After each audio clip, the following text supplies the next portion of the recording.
We're still in Devil's Den. We're still in Devil's Den. We're Yes, still in we are. Devil's Den. Um,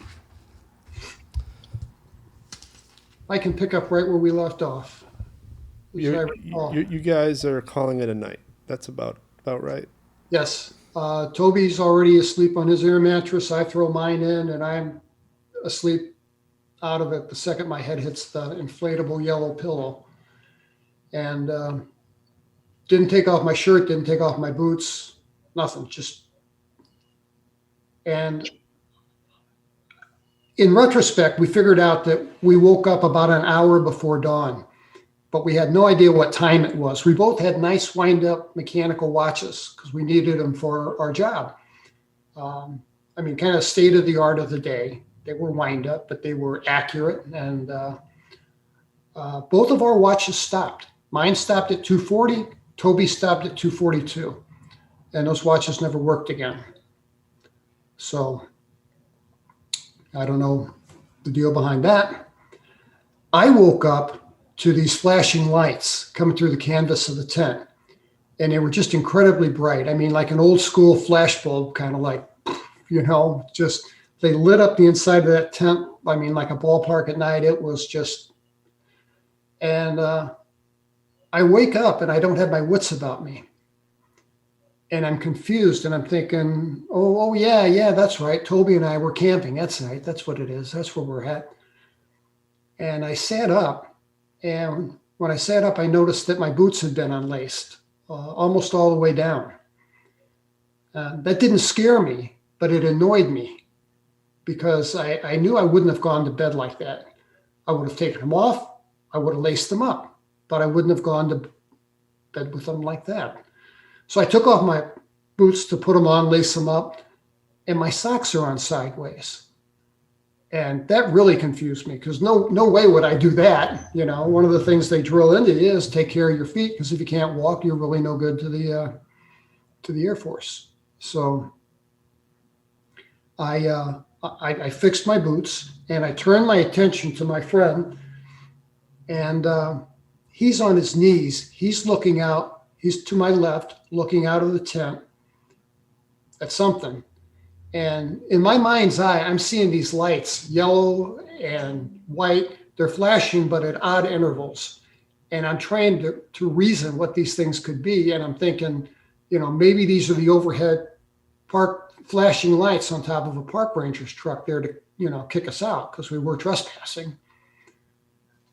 We weren't too concerned about that. We didn't think it was a crime of the century or anything. So I asked my friend, I'm like, Toby, man, what is it? Is it park rangers? Who's out there? And he didn't give me a reasonable answer.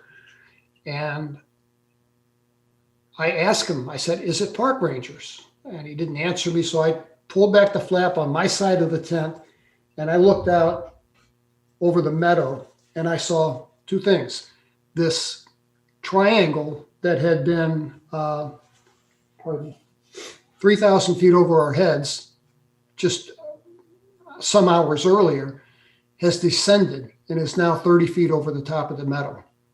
Thankfully, we had set up camp offside near where the ledge is. We weren't in the middle. Otherwise, this thing had been over our heads and that would have been really uncomfortable.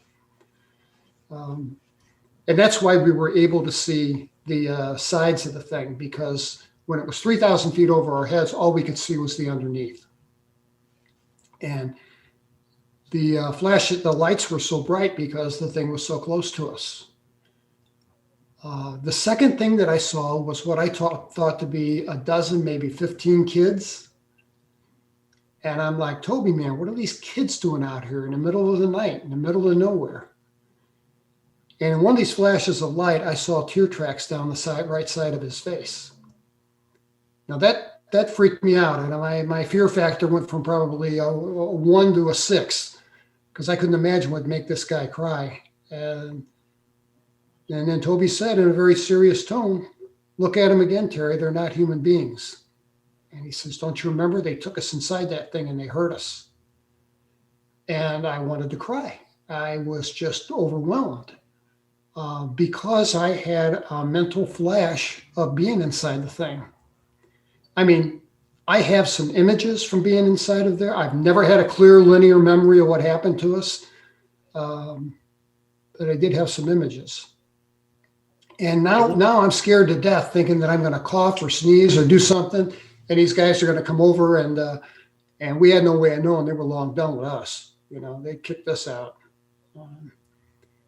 And what happened was, while we were watching, this light came on from the center and underneath this thing that was about 30 feet in diameter. It was about as broad as this thing was tall off the ground. And it was a milky white light. It had that quality that a high power searchlight has cutting through fog, where you can see a visible column of light. But of course, there was no fog. There was just this visible weird light. And as soon as that clicked on, all of these little guys turned their attention toward it and started to meander over toward it. And they were paired up in twos and threes and kind of scattered around the meadow. They walked with a really weird gait, by the way. They walked like they had sore feet or something. I don't know how else to explain it, but they made their way toward this light, and they would step into this light in twos and threes and just pixelate out. Very much like the old Star Trek. I remember from the 60s, Star Trek, they had a thing where they were teleporting, transponding, whatever, sending somebody from point A to point B, and they would like evaporate. They would pixelate out. And that's very much what this looked like. These things would just pixel out and be gone. And we watched until the last two little guys were gone, and then this thing lifted off. And it didn't take off like a rocket ship. It just lifted up like a hot air balloon and went up, and we saw, 3 lights. And I think the higher it got, the faster it went. And then one light, and then it was gone. And I was terrified. I told my friend, I'm not leaving this tent till it's daylight. And he's like, no, we got to go now.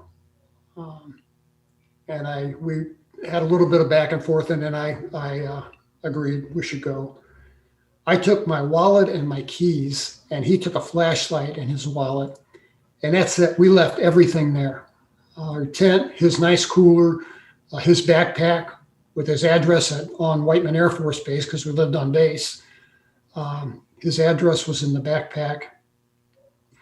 And I think that's maybe how they found us. I think they may have found that chain across the road, laying on the ground, and knew that someone had been in there and came and found our campsite.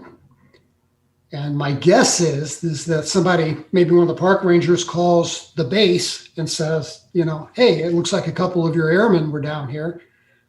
And it looks like they're planning on coming back. Of course, we had no plans on ever going back, but we just left our stuff. It's important for me to know, we were talking about that, how the military bust up people, sends them in different directions. That's a very common thing. There's a guy named Robert Hastings who wrote the book UFOs and Nukes. And I talked to Robert a lot, and he tells me that's routine within the military system. If 2 guys see a saucer dart across the sky, that's really no big deal. But if you have something a little more intimate, like Toby and I experienced, they bust those guys up. If there's 3 of them, they'll go in 3 different directions. But that is absolutely standard procedure in all of the services. And the second thing is, something changed. We left that meadow. We were different people. For one thing, we were both recently married. Our wives were friends. We, on our days off, we might play volleyball or cards or barbecue or something. So, we worked together. We were friends. And on the way back, it's a long 6-hour drive if there's no conversation. We were hurting pretty bad. We both had, like I had the worst sunburn I'd ever had without blistering or peeling. And I had what was called flash burns to my eyes, which is that what an arc welder would get if he didn't wear that hood with the smoked glass to protect his eyes or her eyes. It's a sunburn to the cornea of your eye, and it's very painful. So I'm trying to drive back, and the sunlight's just killing me. But something was different between Toby and I. And I can't reconcile this. I don't know why, but I suddenly wanted nothing to do with the guy. And I think that again speaks to the level of influence that these things have over us, because I'm not made that way. If you're my friend, you're my friend. It was just weird. I mean, the one thing that we agreed to was that under no circumstances would we ever admit that we saw a UFO, the size of a medical building. We didn't want to lie. We just leave that part out. We went to bed feeling funny. True. We woke up feeling funny. True. Sick. Went home, got out of there, drove back home. Didn't care about a $9 Kmart tent or anything else. But they knew. I don't know how they knew, but they knew what we saw. And I think the OSI, the Office of Special Investigations, that's the security police, that's their version. Like NCIS is to the Navy, OSI is to the Air Force. And they came and saw me. I spent 3 days in the hospital for my eyes. And on my last evening in the hospital, the night nurse comes in, and, I'm a member of the hospital squadron. I know everybody. They know me. And medical people take care of their own. I was treated very well. And as the nurse walks in, these two guys in blue business suits followed her in. And these guys they were cops. I mean, I didn't have much exposure to, law enforcement. I'm 22. I don't have much life experience, or certainly not the benefit of a law degree. So these guys came in and showed me their credentials and told the nurse, if that injection is going to sedate Sergeant Lovelace, it's going to have to wait. So she was going to argue that, this guy's getting his injection now. And this guy was having none of it. Guy about 50 years old, was a major. And he said to her in a harsh tone, and shut the door on your way out. In retrospect, there may have been an element of theater in that too. And it may have been to intimidate me, which it did. And they wanted to know, well, the Rangers found your little campsite, and it looks like you guys were planning on going back. You guys got a little marijuana plot growing down there? Is that what this is all about? Now, I mean, that's almost comical today. Pardon me. But in 1977, there would be nothing funny about being active duty and being caught growing marijuana on federal land, when it would be a serious matter. And this guy just interrogates me for about a half an hour. Then when he leaves, he had this odd Southern accent, kind of like, I don't know if it's Louisiana or Alabama or someplace. And he got down next to my ear and he whispers, "Son, I know, and you two knuckleheads stumbled onto something when you were out there. And I think you know what I mean." And I didn't answer him. I didn't know how to answer. And he followed up with, "Oh, I know you know what I'm talking about. And all I want to know is how many pictures of it did you take?" And without thinking, I blurted out, "Sir, I never took a single picture." And he just smiled, because he had my admission. I knew he knew, he knew I knew. I don't know how he knew, but I think that they had a genuine concern that I had a 36 exposure roll of black and white film of this thing. God, I wish I had. Yeah, me too. Well, I do wonder about this Agent Gregory. That's what you call him in the book. I don't know if that's his real name or if you changed it or what, but I changed the names. yeah. I probably, they're probably all dead now anyway.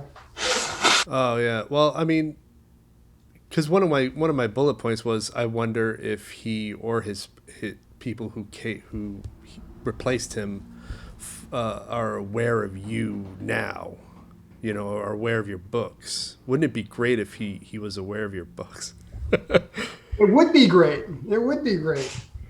I came real close to using some real names in there, and I thought, you know what? You can't defame a dead person. Yeah. But, somebody in the family might take exception, and it could just be trouble. So. Yeah. Well, so eventually they kind of bully you into regressing. And you got this guy Brad who's running the hypnosis session, at which point we learn kind of the bullet points of what went on inside the craft. Yeah, I recall the first memory I had, and this popped into my head right when Toby said, "Don't you remember they took us?" When he said that, the image popped into my head. And images still pop into my head. I called them intrusive thoughts. I didn't find out till mid-'80s that I'm having PTSD flashbacks from this event. So, I'll be doing something completely, I'll be cooking something and suddenly I'll just have a flash of this memory. And I completely lost my train of thought. Where was I headed? Well, can you describe Inside. you're sitting inside and you just, well, in the book you describe you're pinched between people, and they're kind of, I visualized it based on your description that you were sitting in a row of people. You couldn't turn your head, but you could move your eyes around. That's right. We were standing actually, and I had my clothing and my boots in my hands like this in front of me. Okay, yeah. And you're absolutely right. I couldn't really see him clearly, but I could sense Toby was next to me. And we were segregated off to the side. And there were other people there that were lined up because I couldn't turn my head. I don't know how deep those columns went or how wide those rows of people were. It could have been 30 people. There could have been 300 people there because I couldn't clearly see the entire formation. But just like us, they were all nude, all holding their clothing in their arms like this, and all of them rolling their eyes all over the place, and all of them crying. And it was a mixed bag of men, women, and children. So that was very disconcerting. And I've wondered about that for years because, they kicked us out. Sorry. I have some cats here too. I got to call you back. I'm sorry. Oh, it's the phone. I apologize for that. I thought fine. I had it turned off. No worries, man. I'm a cat guy. Yeah, I got 8 of them right here, and I'm You always really- holding them off. I love that. Yeah, we just got 2 new kittens. Oh, wonderful. Yeah. So So these people, they kicked us out. But this thing, I believe, went up with all these people. And I've also, I wondered to this day where these people are. yeah, Where did they end up? there was a point where you had implied that maybe they don't return everybody. And that was an assumption. Yeah. So a fear, really. Yeah. And then David Paulides came out with his Missing 411 book series. And yeah, I've been trying to get him on because he's got some he's literally the only person who seems to be investing in investigating and bringing forth that aspect of all this where people go missing. People aren't returned. Lots of people do under weird circumstances. You know, the fourth volume in that Missing 411 series is called The Devil is in the Details. Mm-hmm. Talks about Devil's Den State Park and little Catherine Van Alst. Yep. Yeah, and someday I hope to be able to bring them on to talk about that. Uh, but returning to inside the ship, when you're standing with Toby, kind of separate from these other people, does that when you see uniformed service officers? It is.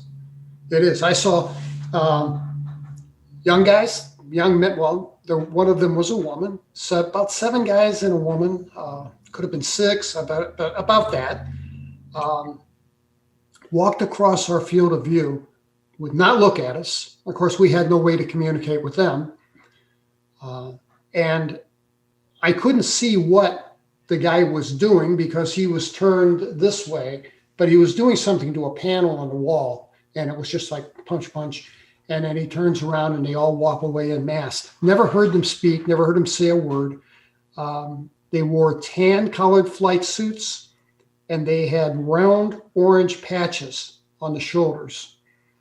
And one of these days, I'd like to be regressed and see if I could get some closer image of what was on that patch. Yeah. But I know this: they had their flight suits were dressed into their boots, tucked into their boots, and I swear they wore GI issue combat boots. It sure looked like the same ones I had on my feet or in my arms at that point.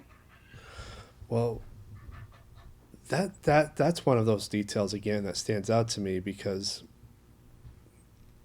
again, going back to Bob Lazar, this guy says that we have 9 saucers, or at least the Air Force has 9 saucers that they claim they dug up. But then there are also rumors that they were given to us. And I believe the latter to a certain extent because of what you say you saw. I'm wondering if there was a barter. Yeah, and I know it's all conjecture. No. But I think so. And if you think about it, there really are only 3 options. We either work arm in arm with ET. ET and the U.S. government is in some type of quid pro quo where they give us stuff and we give them maybe a license to take people or cattle.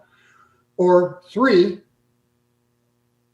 they just do what they want because they can.